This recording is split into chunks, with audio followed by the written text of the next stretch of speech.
চলমান দাবদাহ থেকে পরিত্রাণ পেতে স্বস্তির বৃষ্টির জন্য খুলনা, চুয়াডাঙ্গা ও কুষ্টিয়ায় ইস্তিসকার নামাজ আদায় করা হয়েছে। সকালে খুলনার শহীদ হাদিস পার্কে ইসলামী আন্দোলন বাংলাদেশ খুলনা মহানগর শাখার আয়োজনে এই নামাজ অনুষ্ঠিত হয়। এতে একাত্মতা প্রকাশ করে অংশগ্রহণ করে খুলনা জেলা ইমাম পরিষদ। নামাজে ইমামতি করেন গোয়ালখালী মাদ্রাসার অধ্যক্ষ হাফেজ মাওলানা আব্দুল আউয়াল। এ সময় আবহাওয়ার বিরূপ প্রভাব থেকে প্রাণীকুলকে স্বস্তি দেওয়ার জন্য বিশেষ মোনাজাত করা হয়। এছাড়া চুয়াডাঙ্গায় টাউন ফুটবল মাঠেও আদায় করা হয় নামাজ। কুষ্টিয়ার কুমারখালী উপজেলার যদুবয়ার ইউনিয়নের বল্লভপুর গ্রামের খড়িলার বিলে নামাজ আদায় করেন স্থানীয়রা। লালমনিরহাটের হাতীবান্ধায় বিশেষ নামাজ আদায় করে শত শত মানুষ।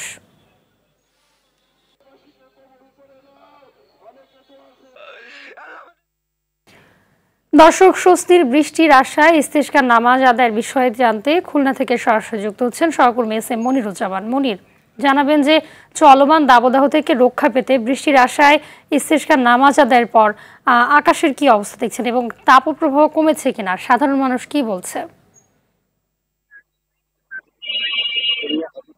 হ্যাঁ হাবিবা, যেমনটা বলেছিলেন, প্রচন্ড গরম, কাঠফাটা রোদে বিপর্যস্ত খুলনার জনজীবন। হাসপাতাল ও ক্লিনিকে কিন্তু এই মুহূর্তে বাড়ছে রোগীর সংখ্যা। বিশেষ করে অসুস্থ হচ্ছেন বৃদ্ধ এবং শিশুরা। বেশি প্রয়োজন না হলে বাসা থেকে বাহির না হওয়ার জন্য পরামর্শ দিচ্ছেন চিকিৎসকরা। আমি এই মুহূর্তে কথা বলেছিলাম কিছুক্ষণ আগে খুলনা আবহাওয়াবিদের সাথে। তিনি জানিয়েছেন যে খুলনায় এই মুহূর্তে তাপমাত্রা রয়েছে 40°C, যার ফলে কিন্তু খুলনায় এই মুহূর্তে লোকজন কিন্তু বিশেষ প্রয়োজন ছাড়া বাইরে বের হচ্ছেন না। এমন পরিস্থিতি থেকে মুক্তি পেতে আজ সকালেই কিন্তু খুলনার সার্কিট হাউস মাঠে আদায় করা হয়েছে বিশেষ নামাজ সালাতুল ইস্তিসকার।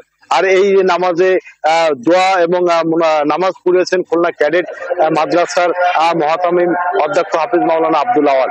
সেই সঙ্গে কিন্তু খুলনাবাসী শুধু এই সার্কিট হাউস মাঠে খুলনার বিভিন্ন মসজিদে নামাজ পড়ে দোয়া করা হচ্ছে বৃষ্টির জন্য। সেই সঙ্গে কিন্তু খুলনার বিভিন্ন পাড়া মহল্লায় গ্রামেও কিন্তু এই ইস্তিসকার নামাজ অনুষ্ঠিত হয়েছে বলে আমি জানতে পেরেছি। আমি কথা বলে জানতে চেয়েছিলাম আবহাওয়াবিদের কাছে। তিনি বলেছেন যে আরো কয়েকদিন খুলনায় এরকম তাপমাত্রা থাকবে, যার ফলে কিন্তু তিনি সহ খুলনার সকলেই কিন্তু এই মুহূর্তে একটি সতর্ক অবস্থানে রয়েছেন। আমি এই মুহূর্তে যে স্থানটা দাঁড়িয়ে রয়েছি, এটা শিল্প অঞ্চলের ব্যস্ততম শহর। এই শহরও কিন্তু এখন ফাঁকা রয়েছে। হাবিবা, এই ছিল খুলনা থেকে তাপমাত্রার সর্বশেষ খবর। হাবিবা, ধন্যবাদ।